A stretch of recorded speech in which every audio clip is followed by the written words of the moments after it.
moving on to something related to the Kiambu governor, but this time round on hate speech. And Kabogo yesterday recorded a statement over alleged hate speech remarks. Kabogo was interrogated for over 1.5 hours at the Criminal Investigations Department headquarters. The interrogation followed the directives from the Director of Public Prosecutions and the Inspector General of Police, which came over a week after Kabogo made the controversial remarks. But Kabogo, who denied uttering any hateful, insulting or inciteful remarks, says he was not summoned but voluntarily presented himself before the CID. We are always vigilant, every day, 24/7. Vigilant? Not quite.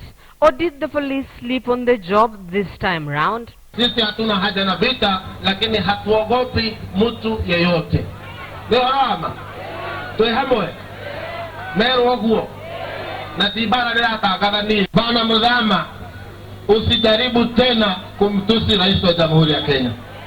Usijaribu tena, na ukijaribu niga gukora kwa mami wanyu mushie na masiareke he marumage noti uhuru. Kiambu Governor William Kabogo made the utterances just over a week ago at the Thika Municipal Stadium, where uniformed police officers stood guard and intelligence officers watched and listened in. So how did it escape the authorities? Clearly, officers at Vigilance House are not so vigilant after all.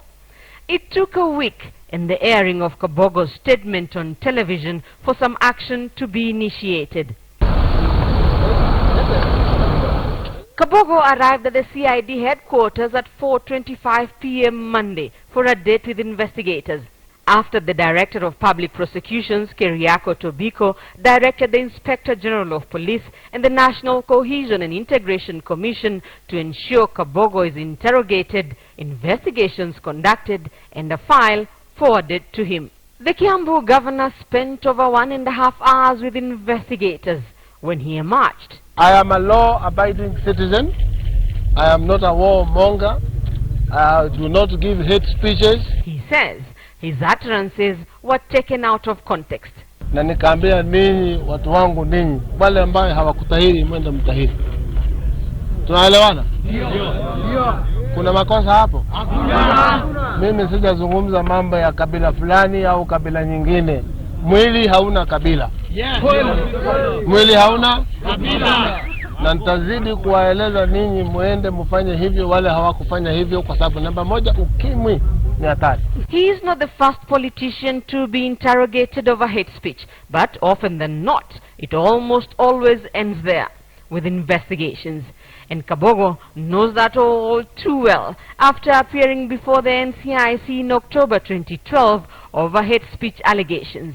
In fact, 8 days ago, he dared anyone to bring it on. Na kama wanataka kupeleka watu kotini, mimi niko tayari na niko na pesa ya kujitetea. Now a blame game has emerged among those meant to tame hate speech. The police are turning the heat on the judiciary. To meet stiff sentences upon convictions, as this shall ensure relevance, reality, and practicability. The NCIC says it is facing several handicaps, key among them funding.